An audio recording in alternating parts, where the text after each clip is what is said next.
नमस्कार, स्वागत है आपका पार्ट 2 ऑफ गांधी हीरो और villain. It is a clip by TRS. I'll give the link to the original video in the description. Check it out and then come and react with me.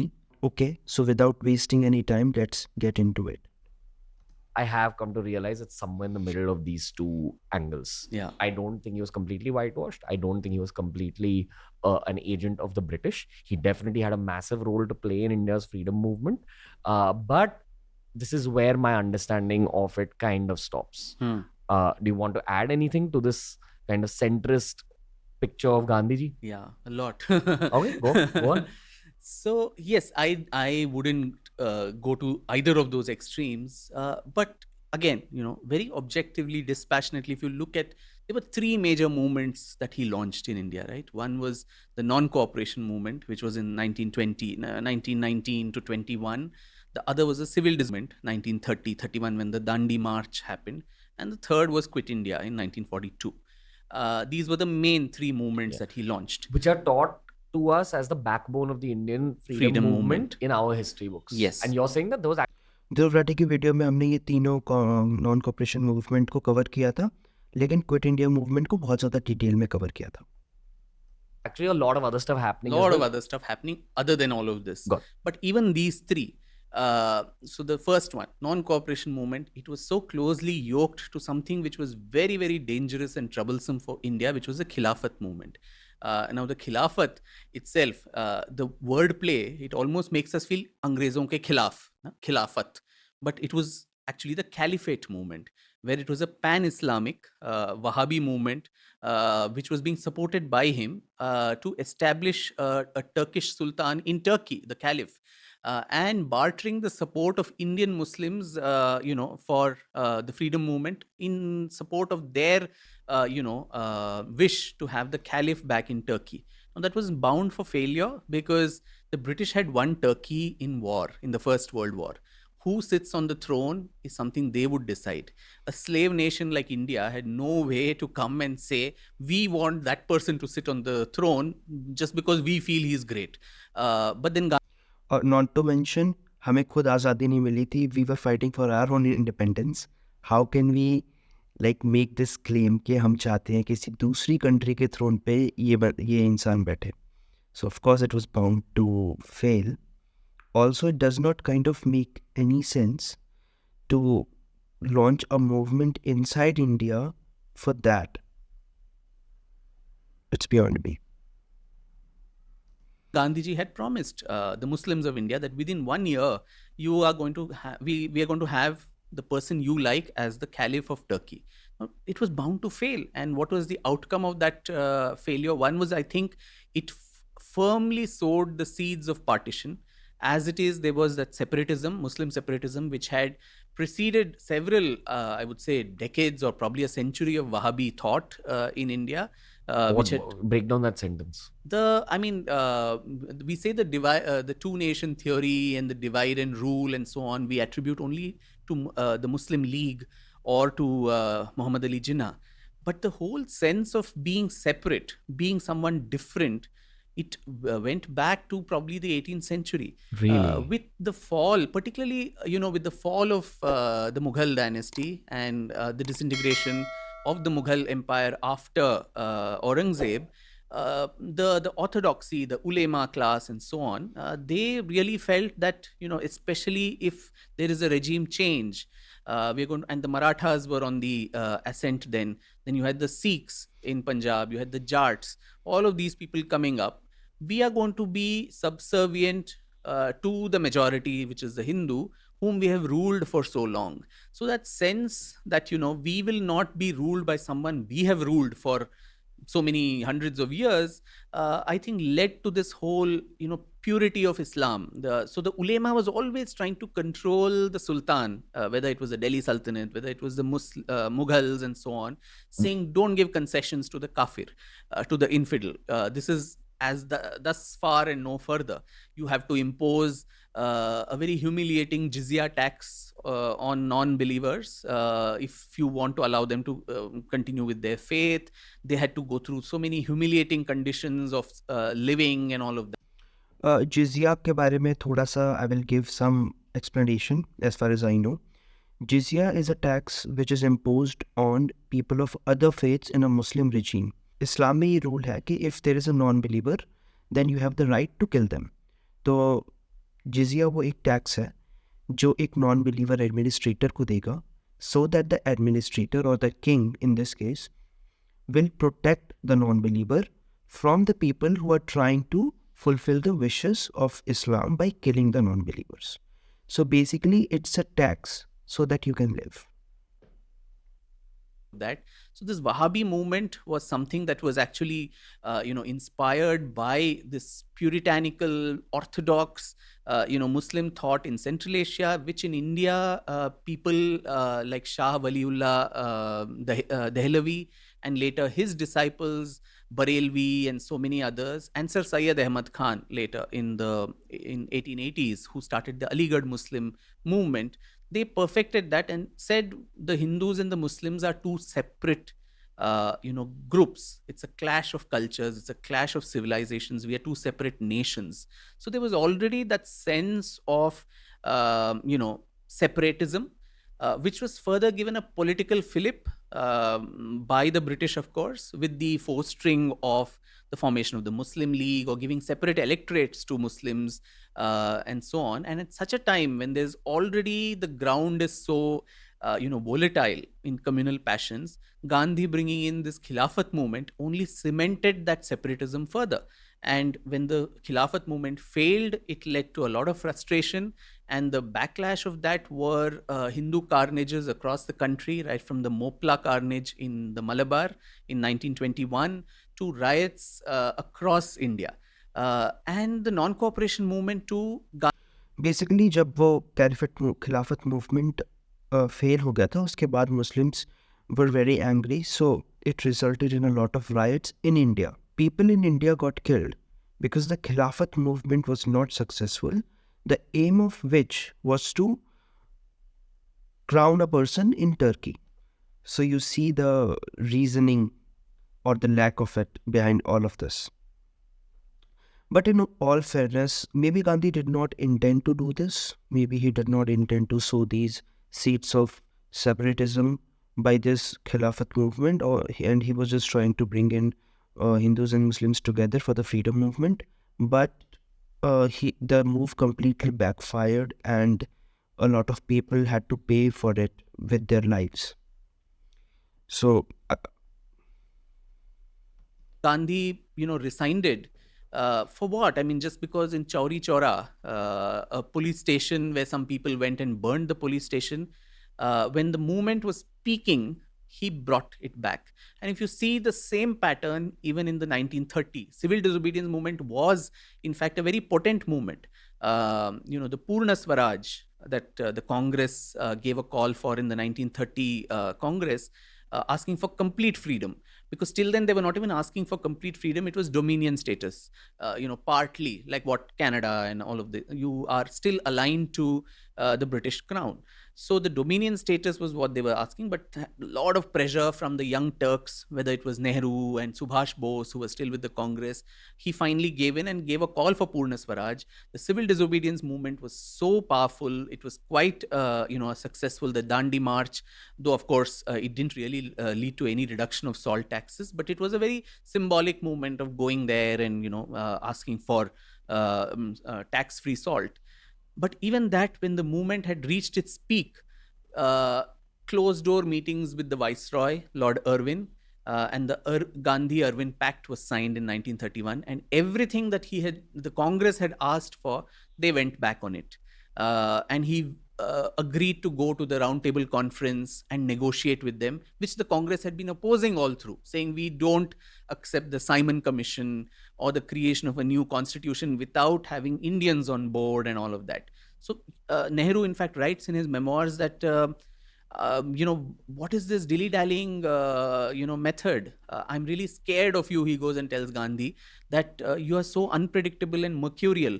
Is this what thousands of people sacrificed their lives and property and everything and did satyagraha, that one day you are just going to have tea with the Viceroy and sign away everything to him? And Gandhi tells him that, I do have that defect in me. I keep vacillating. I'm working on it, and so on. So the second movement. So among the three Okay. So Gandhi himself admitted कि हाँ ठीक है मुझसे कभी कभी गलतियाँ हो जाती हैं. So the next time someone criticizes Gandhi, keep that in mind. movements, we've spoken at length on the non-cooperation, how it was brought back for a very obscure event in some village in UP, Chauri Chaura, where some people went and burnt a police station. The civil disobedience movement, which was at its peak, how that was brought back, and pact signed with Irwin, the viceroy. The last one is the 1942 Quit India movement, which was, again, I mean, people within the Congress itself. The then Congress president Maulana Azad said, I don't even know why we are launching this movement right now. Japan was striking at the gates of India. It was the heights of the Second World War, and the British were in no mood to be conciliatory to us at that time at all. And within a week or something, the movement was launched with no plan of action, no program. What is it that we want to achieve was also not communicated to the British. And that is what was Maulana Azad's angst, saying if we are launching a movement, you need to know why. You need to communicate that plan of action to your workers, to your volunteers, and all the satyagrahis. What is it you want to do? Do or die. What does that really mean? What is do? Is it violent do? Or is it what? So there was no plan of action, and within 9 Yes, we hear it a lot, do or die, but we don't actually know what do means. क्योंकि गांधी जी ने बोला था कि never to be violent, but do here suggests what? So 9th August or something, when it was launched, within a week, the entire top brass of the Congress was put in jail. Gandhi himself was lodged in the Aga Khan Palace in Pune, and there was no leaders for the movement. And the movement actually turned to be a very bloody, violent movement. And the British came down on it very, very heavily. It was crushed within a matter of 2 months or 3 months at the max. Before the end of the 1942, there was no sign of this movement. And it was not even called Quit India, by the way. It was called August Disturbances, even by the Congress records. And the Congress disassociated itself from the August Disturbances, saying we have nothing to do with it. There's a lot of violence. In fact, Nehru, in his memoirs again, rues that, the 2 decades of talking about non-violence and dinning it into the heads of Indians has produced no result. At the smallest opportunity, Indians have become so violent. So we have nothing to do with this movement at all. And 1944, when Gandhi is released from Aga Khan Palace, he actually, says sorry for what all has happened, and I will not launch any more civil disobedience movements. And this is what it is going to be. And even at the heights of the this Quit India movement, people like Ambedkar called it as a treachery to the nation to participate in it. And he said all patriotic Indians should stay away from the Quit India movement. So that was and we say because of the Quit India movement, we got independence. Now, Quit India in 1942, if it has been crushed within 3 months or 4 months, 5 years later, we got freedom, right? 1947. So it's such an effective movement that it brought results 5 years later. So that is something that we don't even care to ask. What happened in the interim? Of course, the Second World War, though British had won the war, it was Pyrrhic victory where their economy was destroyed. It was a lot of strain to maintain such a huge colony as India. The economic resources were drained. That was one thing. But another thing which was important was the fact that you had the Indian National Army of Netaji Subhash Chandra Bose. And that was something the British always feared. Insurrection in the British Indian Army, like what happened in 1857, because if that happened again, then there was no way they were going to hold on to the British Empire. And I think the revolutionaries, and the culmination of their dream was what Subhash Bose managed to, give, that let's create a Bagawat, an instigation within the British Army. And because, at the end of the Second World War, Ranveer, 2.5 million Indian soldiers were there in the army, out of which just about 40,000 or so were, Europeans. The rest of them were Indian, origin. In the British Army. In the British Indian Army. So 2.5 million minus 40,000. Yeah, so many Indians who were serving there. I mean, finally, in Jallianwala Bagh, it may have been General Dyer who ordered, but who were the people who shot those people? They were Indians.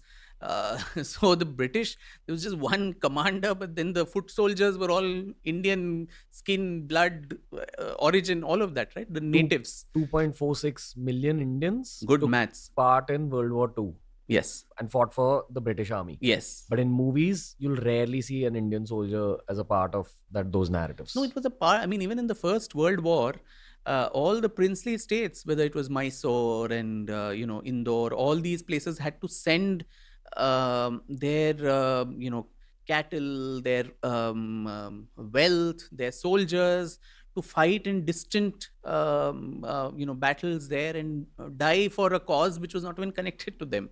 So the revolutionaries knew that if this group, such a huge number of Indians who were in the army, part of them, just say 10% of them, are induced to patriotism and say, let's create a insurrection in the army, and there's a revolt, then you can imagine what the catastrophic impact of that would be on the British Indian Army. And the British held on to India only by the strength of the might of its army.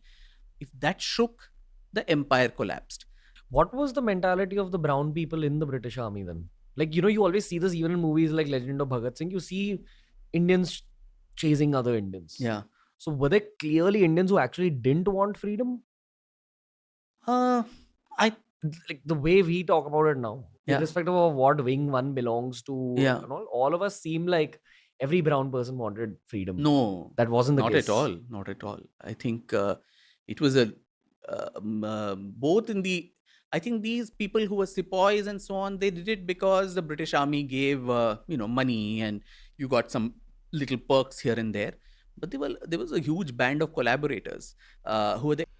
और may be because कोई एक ideology नहीं थी कि there was no dream of freedom.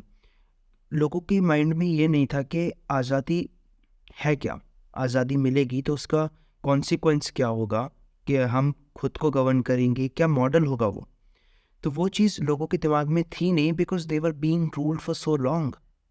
So maybe because of the lack of that idea, people were just going along with whatever was at the present moment, or they were like fearful कि अगर हम कुछ करेंगे तो the present government will punish us. The educated Indians who would send their young sons to England, they would get the opportunity. How difficult it is even now for a middle class parent in India to send their children abroad for studies. So at that time, 150 years ago, to send your child for an education in Oxford or Cambridge or somewhere there, and then make him a brown sahib, come back and he'll become an ICS officer and rule over the rest of this thing and serve the interests of the British government.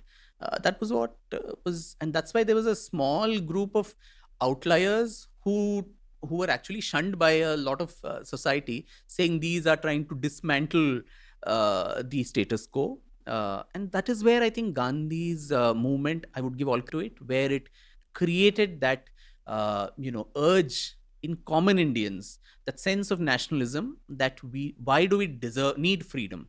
Now, whether his means were good, whether he actually achieved it, would we have got freedom 20 years before if not for Gandhi? Those are questions which we can, of course, retrospectively ask.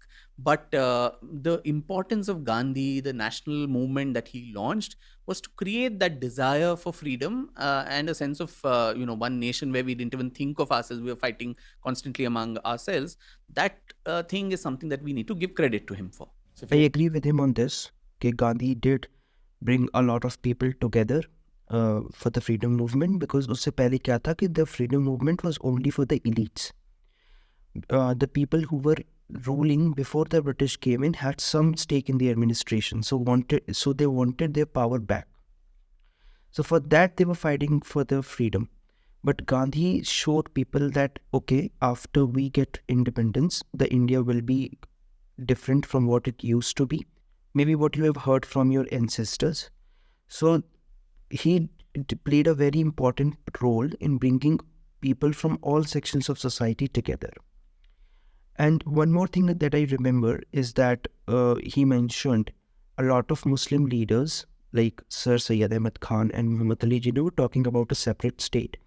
But in all fairness, I want to point out that there were some other Muslim leaders as well जो ये नहीं चाहते थे, जो नहीं चाहते थे कि पार्टीशन हो on the basis of religion.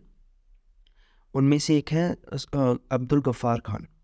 तो जो पार्टीशन हो चुका था उसके बाद ही was very angry with Nehru and Gandhi for it. And there is a very famous quote by him कि you have left us to the wolves. So basically what he meant was कि we fought tooth and nail for the independence movement, and after the independence we are getting a short end of the stick, क्योंकि जो society हमने invasion करी थी it will not happen in Pakistan according to him. So that was it. So basically the conclusion that I got from this video is that maybe the Quit India movement was not what it is shown to us, what it is projected to us in the textbooks. Maybe there were a lot of other things going on, and maybe the real reason for independence was not as simple, as straightforward as one Quit India movement. So we'll keep exploring this topic. We'll come back to this, and stay with me to explore the truth, to get to the truth, and I'll see you guys in the next one.